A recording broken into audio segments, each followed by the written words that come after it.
Hello there, you're now watching TVS News at 5 with me, Douglas Elliott. Let's begin with our top story. Sarawak now has its own unmanned platform. State's Premier Dato' Petinggi Tan Sri Abang Johari Tun Openg said that an automated offshore platform would save on manpower and thus save on the long-term operational cost. Number two, which is very important, is this is the first platform unmanned. So this is unmanned platform. I don't know whether it's the first or the second or third, but definitely in Sarawak, I think this is the first unmanned. Maybe lah, huh? The first unmanned platform is what I mean. Abang Johari said this at the Mechanical Completion of Engineering, Procurement and Construction (EPC) of fixed offshore structure works for Timmy Field Development Project for Shell Sarawak Berhad at Brook Dockyard and Engineering Works Corporation on Saturday. Additionally, he said the Timmy Field is also the first in the region to utilize green hybrid energy, which harness both solar and wind energy. This is a new technology altogether because the velocity of wind in the sea, of course, as you know, better than on land. So if you had that velocity and there is an improvement in the technology, even the smooth slight movement of that so-called propeller, with the right turbine, I think they can produce energy. The Timmy substructure is jointly owned by Sarawak Shell Berhad, Petronas Carigali Senjuan Berhad, and Brunei Energy Exploration. The substructure will later be transported and installed at the Timmy Field about 200 kilometers off the coast of Sarawak. Spanning 150 meters, the Timmy substructure was completed in 9 months with a total tonnage of 3,222 metric tons. Strong and close relations between the federal and state government is crucial for the betterment of the people. State's Premier Dato' Petinggi Tan Sri Abang Johari Tun Openg opined that the close collaboration enables policies made by the two governments to be enacted seamlessly.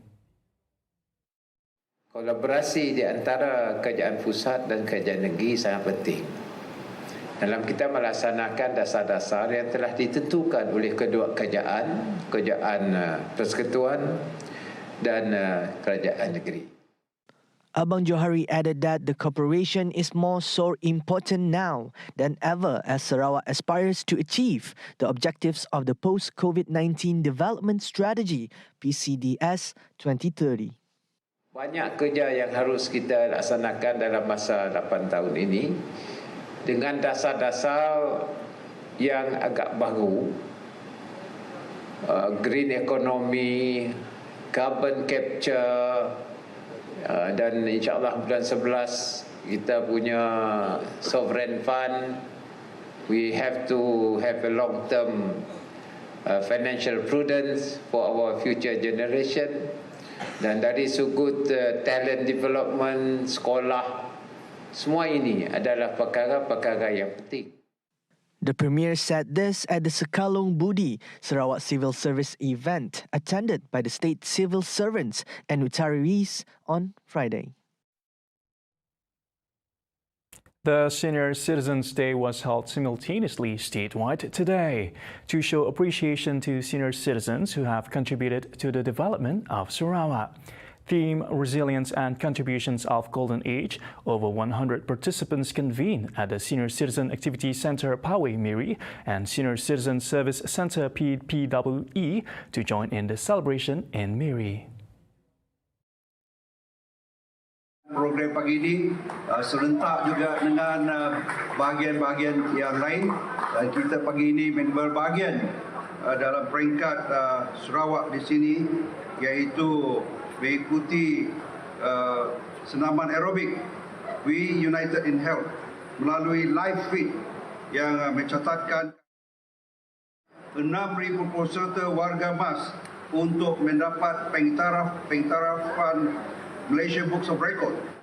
According to Senandin's assemblyman, Datuk Seri Lee Kim Shin, the aerobic program, which is part of the activities carried out simultaneously in all divisions in Sarawak, has recorded the participation of over 6,000 senior citizens. He said this when officiating the Senior Citizens Day celebrations in Miri on Saturday. At the same time, tree planting program was also held across 12 divisions in support of the government's Green Initiative. The two programs were officiated by the Minister of Women, Childhood and Community Wellbeing Development, Datuk Seri Fatimah Abdullah in Bintulu. A motorcyclist perished after he collided with a vehicle at the traffic light intersection of Jalan Kuching City Mall, Jalan Tan Sri Dato' Amar Wee Boon Ping, Batu Kawa on Friday evening. In the 9 p.m. incident, the deceased was believed to be heading towards Jalan Penrisen when he ran into a vehicle making a right turn to Taman Desa Wira. According to police report, the deceased was identified as 41-year-old Chung Zan Tan, hailing from Jalan Batu Kitang. He was pronounced dead at the scene by medical personnel and was later brought to Sarawak General Hospital for further action. Meanwhile, the driver of the other vehicle escaped in the incident unharmed. The case is now being investigated under Section 41(1) of the Road Transport Act 1987.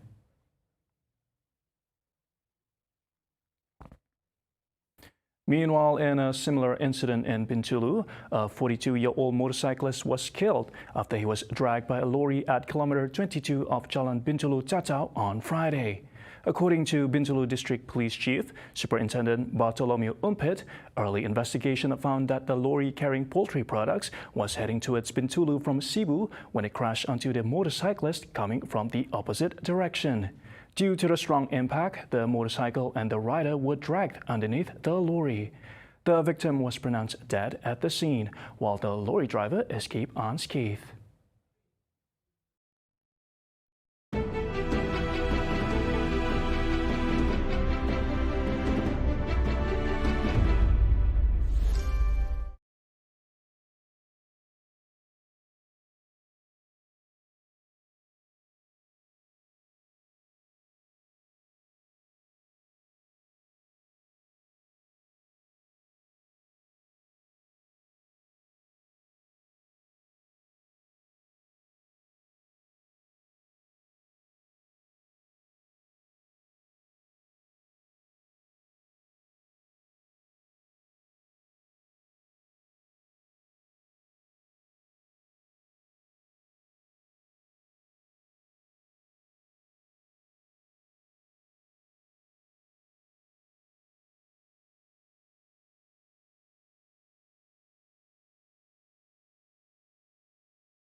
Welcome back. Koperasi Koperkasa Sarawak Berhad is currently developing a housing project in Matang that involves 800 residential units, which will be implemented in 5 phases until 2028. Its chairman, Fatih Hambali, said the project will be launched in November this year by the Premier Dato' Patinggi Tan Sri Abang Johari Tun Openg for the B40 income group category and Koperkasa members, adding that it would give an advantage to Koperkasa members who would enjoy a price reduction from market value. Kita memaklumkan bahawa kita punya housing project kita di Jalan Matang akan kita lancarkan sedikit masa lagi, dan kita telah menjemput YB Premier untuk melakukan pecah tanah kita pada bulan November yang akan datang. InsyaAllah, kalau everything is going smooth, kita rasa dengan adanya pelancaran projek perumahan kita nanti, dan kita pun memohon untuk some additional untuk kita realign kita punya pembangunan, dan kita akan juga memfokus kepada kumpulan itulah sasar kita lah, B40 dan ahli-ahli keperkasaan lah akan benefit daripada projek perumahan kita. Ada pasar, ada beberapa 5 pasar, dan mungkin yang kita lancarkan ni yang ongoing dah ada, tetapi kita cuma next one kita akan lancarkan dalam 100 lebih unit lah, 1 lebih unit, dan itu adalah mengikut harga pasaran lah, harga pasaran, dan mungkin ahli-ahli kuasa akan mendapat sedikit diskaun lah, special diskaun untuk harga itu lah. He said this when met by the media after paying a courtesy call to the Premier of Sarawak, Datuk Patinggi Tan Sri Abang Johari Tun Openg, at his office in the Sarawak State Legislature Dun Building in Kuching on Friday. Commenting further, Fathi said his party also plans to develop an apartment with 200 house units. The matter has apparently been agreed in principle when he met about 30 minutes with Abang Johari. Lepas itu mungkin kita nak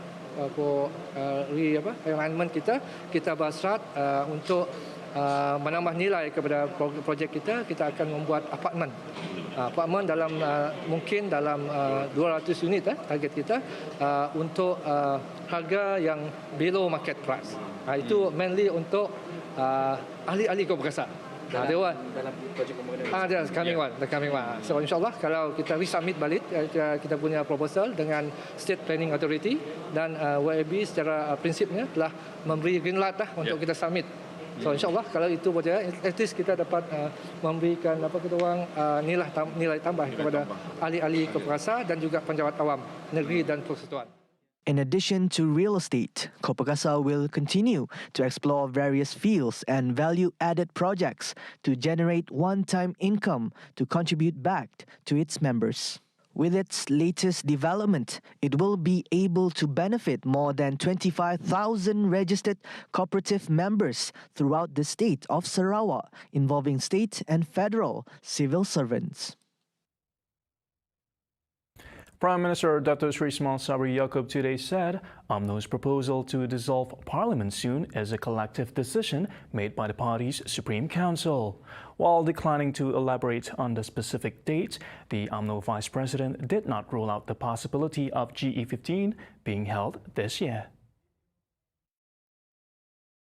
On Friday, UMNO's Secretary-General Dato Seri Ahmad Maslan issued a statement after the party's Supreme Council meeting that Parliament should be dissolved as soon as possible to pave way for the 15th general election, adding that the decision was based on UMNO's position that the mandate should be returned to the Rakyat to elect a new government. Meanwhile, Ismail Sabri said calls for snap polls are nothing new. He added that he also did not set any conditions before agreeing to call for the 15th general election. As such, Ismail Sabri will present the proposed dissolution date to the Yang di-Pertuan Agong in accordance with Article 40, subsection 1 of the Federal Constitution. See the world closer with TVS as we bring you the latest news update, both locally and internationally. As usual, more headlines anytime at tvstv.my or follow us on our social media. And that's the quarter-hour update on News at 5. I'm Douglas Elliott. Thank you for watching.